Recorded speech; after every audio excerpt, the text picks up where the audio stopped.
Hello and welcome to this instalment of Talkin Trim. I'm Jonathon Skinner and today we're looking at the seat covers for the MGA models. So as I'm sure you're aware, there are three different versions of seat covers for the MGAs. You had the Roadster Style seat covers here in biscuit, which were only ever fitted to Roadsters. Then you had the Coupe Style seats here, which were only ever fitted to the Coupe models. Then you had the Deluxe Style competition seats, which were fitted kind of as an upgrade option to both Roadsters and Coupe models. So not particularly commonly seen those, but enough of them around to warrant obviously a note on that. And what I wanted to do in this video is give an overview of all three seat covers so that everyone's clear on the options available to them. I'm not going to go into too much detail on the sort of hardware and trimming and foam element of these things here. I just wanted to give an overview of the seat covers, how they're made, the different options for the seat covers, so that everyone is going into the restoration process fully aware of it all. Just to show you in the book, we've got the Roadster Style seats here, which were very obvious as they had top to bottom pleats on the backrest and front to back on the cushions, as per what you see here. Then the Coupe Style ones, you had these horizontal pleats on both the cushions and the backrest, as per this set here. And then for the Deluxe Style seats, you had this very definitive design where it had the horseshoes, then the top to bottom pleats on the backrest and front to back on the cushions, which are those set at the end there. It is worth noting that I have done several other videos on these seat covers independently, as well as the hardware elements of things, and including the trimmed option that we can offer to people if you want. So do check out those videos. There will be links at the end of this video to that, but also just check out the rest of our YouTube channel for all your MGA restoration requirements. Worth noting at this stage, when it comes to seat covers and actually center cushion armrest, which I'll focus on towards the end of the video, we offer a three-tier option in terms of materials. At one end of the scale, you've got everything in vinyl, so literally the whole seat cover would be manufactured and supplied in vinyl. At the other end of the scale, you have what we refer to as the full leather option, which is an upgrade option. It's basically no vinyl whatsoever, everything is in leather, even the backs of the seats and the retainers, bits that aren't necessarily seen when everything is said and done, everything's done in leather, and that's very much an upgrade option. But then you had the middle ground option, which is what we refer to as leather-faced, meaning the facings of the seats were leather. And that was, generally speaking, the factory option, so what most of the cars left from the factory with. Not as a complete rule of thumb. Some did have special orders and went with full leather, but pretty rare. Others did leave with the standard vinyl Ambler spec, but the majority of them left with leather-faced. On that note, it's worth noting that what we refer to leather-faced, other companies refer to as leather, which often confuses people because people assume when they see leather, they think everything's in leather, but that's not the same. They are not comparable in that regard. Leather-faced is what other people refer to as leather, not to be confused with our full leather option, which is an upgrade option where everything is leather. So just bear that in mind. It's also worth noting on a lot of kind of the historical websites and the books and whatnot, they also refer to them as leather, but it shouldn't be confused with full leather. So just bear that in mind, especially when you're doing your initial searches on things and comparing prices. It can be somewhat misleading to compare leather-faced, or what other people refer to as leather, with what we refer to as full leather. It's also worth noting on that point that pricing, although important, should not really be the metric that you choose your interior trim supplier on. You've got to think about quality of raw materials. Even before anything's cut, we use very high-end materials for these kits, but also then you've got the accuracy of the templates and patterns. We've used the same templates, all obviously based on originals, for almost 50 years now. Everything is now CNC CAD cut, which is the machine I'm stood on at the moment, for millimeter accuracy purposes. So what we output, the quality and workmanship, is unmatched in the industry, and that's what we're known for, both by professional restorers globally, but also enthusiasts and hobbyists. If you go onto blogs and forums, our name rings out all the time when it comes to quality of workmanship and quality of fitment and whatnot. So really do keep that in mind when you are choosing your interior trim supplier. That's the reason I set up this YouTube channel, is to really showcase our products. And I don't think anyone else really does that out there, which I think is rather telling. So do bear that in mind. So like I say, you have a three-tier option on the seat covers. One end of the scale, full vinyl, or vinyl as we refer to it. Other end of the scale, full leather, and the middle ground option is leather-faced. We've actually got a bit of a mixed bag here when it comes to the actual seats themselves. So let's start with the Roadsters, which are these biscuit seats. So these have been done in full leather, so the upgrade option basically, and they've been done in biscuit light tan, and we've used grained leather for it. You can see it has a graining on the surface of it, which is probably our most popular version of the leather. We can effectively offer grained and smooth for most colours, and I'll get to that in a second because we happen to have grained and smooth in the same colour over there. But yeah, these have been done in biscuit light tan grained, but like I say, see our website, we can offer grained and smooth for the majority of our colours. Smooth is slightly more expensive than grained, but not much in it. Like I say, they've been done to a full leather specification, so even the backs of the backrest there and the retainers here have been done in leather. Obviously, if you went for full vinyl, everything would be vinyl. Full leather, everything is leather. Leatherfaced, which is the factory option, or the most popular and commonly seen factory option. Basically, the bits that touch your body are in leather and the backs and surrounds are in vinyl. That's the general rule of thumb. It's not exactly that. There are elements that did kind of change on that side of things. But that's the general rule of thumb that you should keep to. So for example, on these seats here, the pleated panel and the side panels here, everything is in leather. The retainer would be vinyl for leather-faced seats. And then the surround here, you have kind of a two-piece surround. It's one big piece there, then it gets joined and top stitched in the middle there. So the large piece surround would be leather, and this piece here would be vinyl for the leather-faced options. For the backrest, the pleated panels leather, the side panels here are also leather, but then the retainers down here, three-piece retainer, it would be vinyl. The back of the backrest is vinyl, and then the surround here again is in three pieces, and that's a mixture of vinyl and leather for the leather-faced options. But as I say, this is a full leather kit, so everything's been done in leather. When it comes to piping, we use Leathercloth for our piping, also referred to as vinide or Rexon sometimes, which is the original material used during this era, and we stay true to that. A lot of other companies out there do not. They use vinyl for their piping, presumably as a cost-saving exercise, because they don't want to have to stock two versions of a very similar material. But Leathercloth is what they originally used, and it is more suitable for piping. It's slightly thinner, but it is more robust in terms of the surface. They have different backings basically. One has a woven backing, the other one has a knitted backing, and it makes it a bit thinner but a lot more robust. So because it goes around such a short or rather tight piece of plastic core, vinyl can become quite big and bulbous and can quite easily snag as well. The surface of vinyl is a bit grippier than Leathercloth, so if you go down Leathercloth and scratch it, nothing really happens, which is ideal for piping and also binding of carpets, because it allows for a much tighter fitment in a smaller area. And so this is why we stay true to that side of things. And so the majority of the colours that we offer for pipings are available in Leathercloth, and we do it as standard in Leathercloth. Do check out my video that I've done on pipings and bindings of carpets, because it's a bit of an eye-opener on such a small detail that a lot of people overlook, and this is what we're known for. We're known for staying true to originality in that regard, but also using the most suitable materials for relevant areas in the cars, and it's something, like I said, a lot of people take shortcuts on, so do bear that in mind. So obviously the piping here has been done in Leathercloth, everything else has been done in leather. The seat covers themselves, they are handed, so you have a right hand and a left hand, and that's dominated by the frames. But the actual covers obviously patterned accordingly. We do write on the backs of them, so left hand and right hand, but failing that as well, right hand items in the car always have these triangles protruding out in different areas there, so always check out, look out for those. But if you're unsure at all, just send me some photos, I'll work it out for you. It's not a problem at all. Like I say, we've written right hand on there, but then you have these triangles there,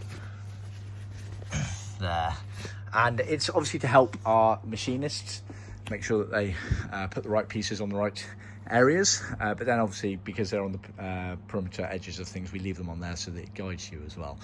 The backrest is the crucial area on a Roadster. I'm not going to go into too much detail because it's much better seen on a trim seat, but effectively the outside of the car, the seat cover tapered in a bit sharper to allow the hood frame to pass by without hitting the top of the seat. So that angle there is a bit tighter than that angle there.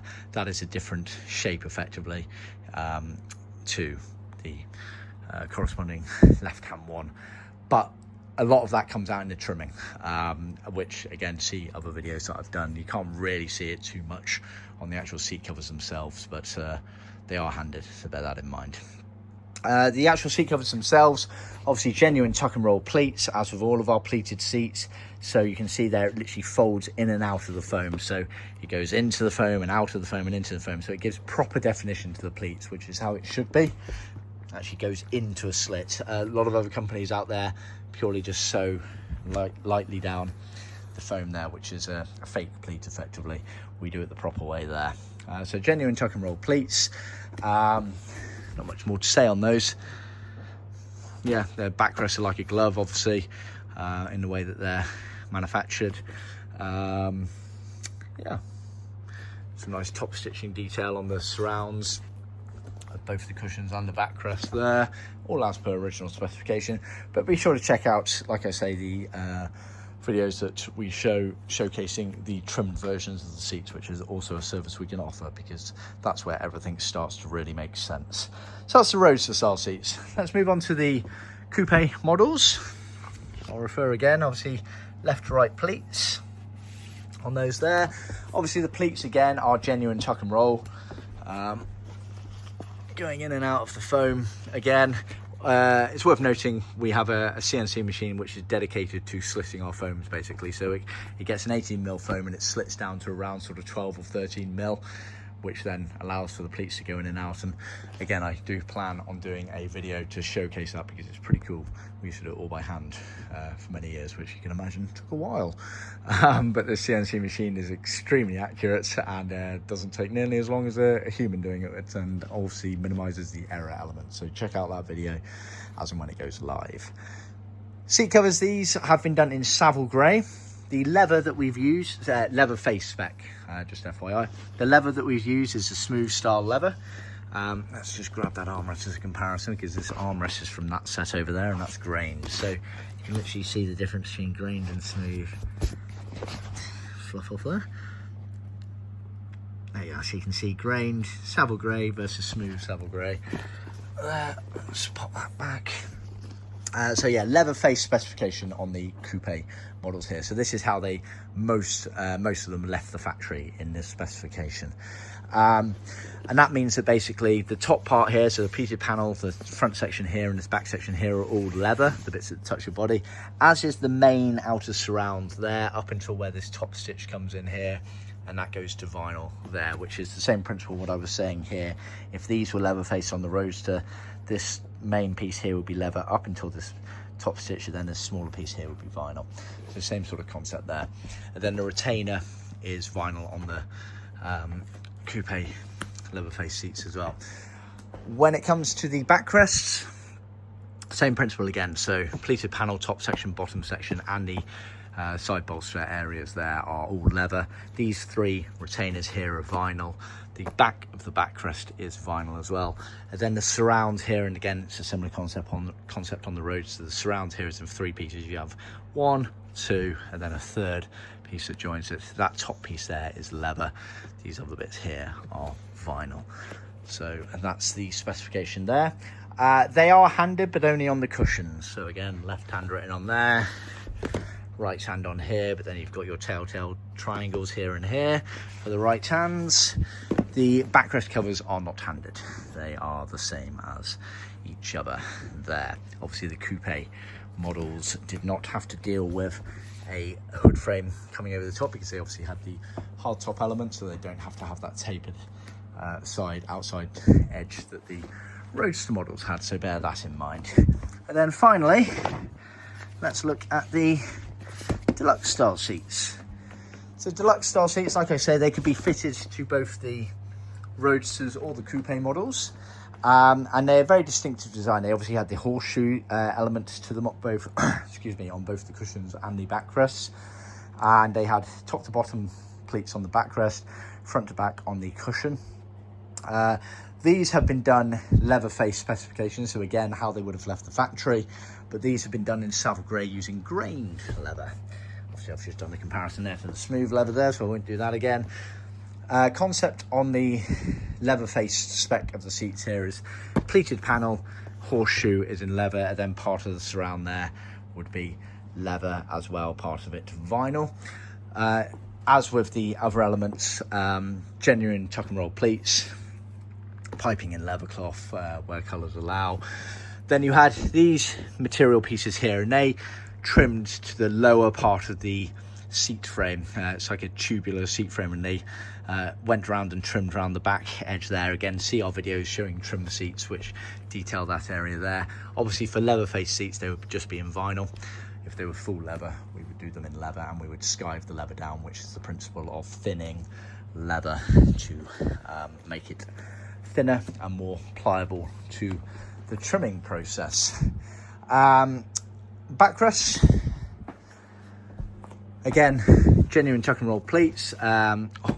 Pleated panel and horseshoe element are leather. Retainer is vinyl, and then the surround is part vinyl, part leather, so that part there is vinyl.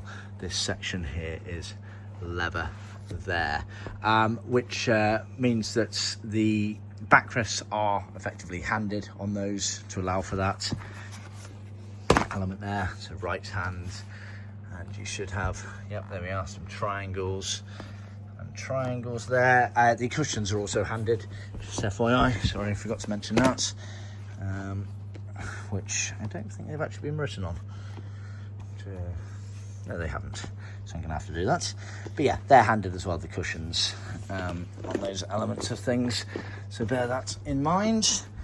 Going back to the backrest, yeah, like I say, the surround there is a leather and then part vinyl on the top there. They're a bit of an odd one there to look at initially. It all looks a bit skewiff, and I think I've covered this in one of the videos that I did showing the trim seats.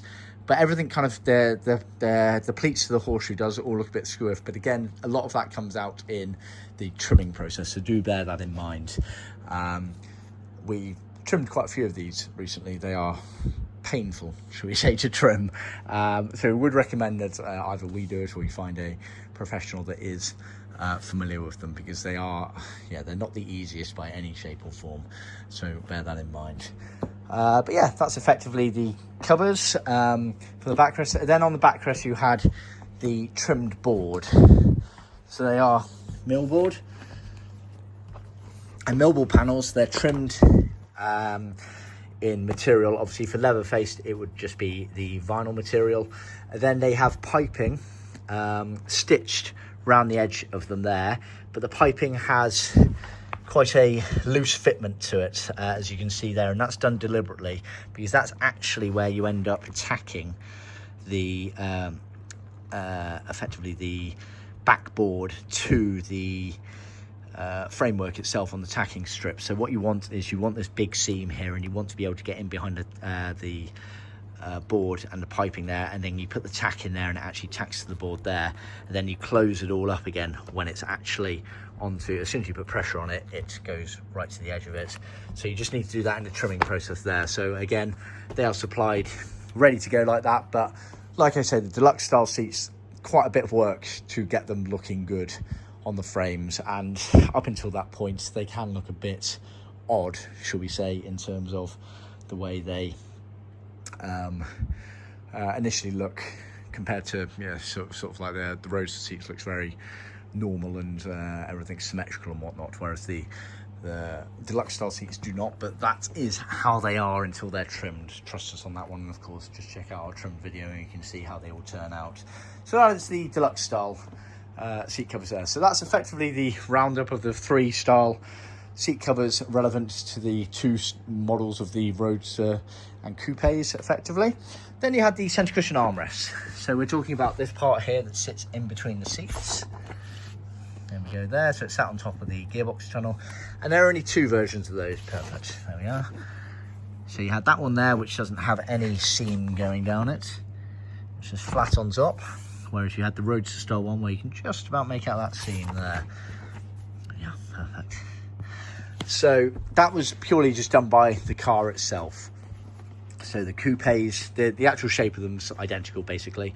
The coupe models were literally plain on top there. They did not have a pleat going down the middle of it, whereas the Roadster ones had the pleat going down the middle of it. But apart from that, they are identical. You get the foam padding underneath as well. In terms of spec for materials, same as the seats. You had 3-tier option: vinyl, leather-faced or full leather.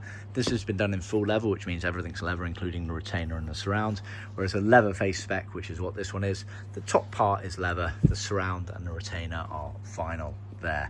They do come with the foam padding, which is tapered and shaped, but you do want to be adding a good bit of compression to that during the fitting process. We do make our borders big enough that it allows for a decent amount of compression, so you don't want it sat up, well, you might want it sat up that high, but the idea is that you don't, you pull everything down. And originally they were sewn into the carpet. We do not offer that service, and we don't do that for a reason. What you want to be doing is fitting your carpets correctly in the car first, because that carpet piece might be slightly off kilter in the car. It's just the way they get fitted. And if you pre-sewed a armrest onto it, it would become really obvious if it's slightly off kilter, especially with the pleated one there, because it would be like that and then it would be slightly off like that. So what we recommend is that you actually do that after the fact. So you get your carpets fitted, you know exactly where it's going to go carpet wise, then you just use something like a chalk or something on the carpet to mark exactly where the center is, and then at that point you can line up the armrest and get it looking exactly symmetrical facing forward. So we do that by design. That is the way we recommend that you fit them, so bear that in mind. On that note as well, originally they were sort of stitched through the carpet, which obviously is the kind of logical way to do it in terms of originality, but I would say there are easier ways of doing it using more modern techniques and things, so do contact me if you want to investigate that there. But yeah, hand stitching or using a long-armed sewing machine is the kind of traditional way of doing it, but there are easier ways, I would say, for that. So that's the centre cushion armrests on there. Right, I think I've covered my bases. Like I say, be sure to check out my other videos showing each of these seat covers individually, along with their respective seat hardwares, the foams, the frames, the pans, etc. But then also ones showing details of the trimmed seats, because it really does come into its own when you know that you've had a quality made product like ours actually fitted correctly. The results really do show through, so be sure to check out those videos. But in the meantime, thank you for tuning in. Please remember to like, subscribe and share with other classic car enthusiasts out there. Of course, check out the videos at the end of this one, and be sure to check into see other videos that I will be uploading in the future. Thanks for your time. Talk to you soon.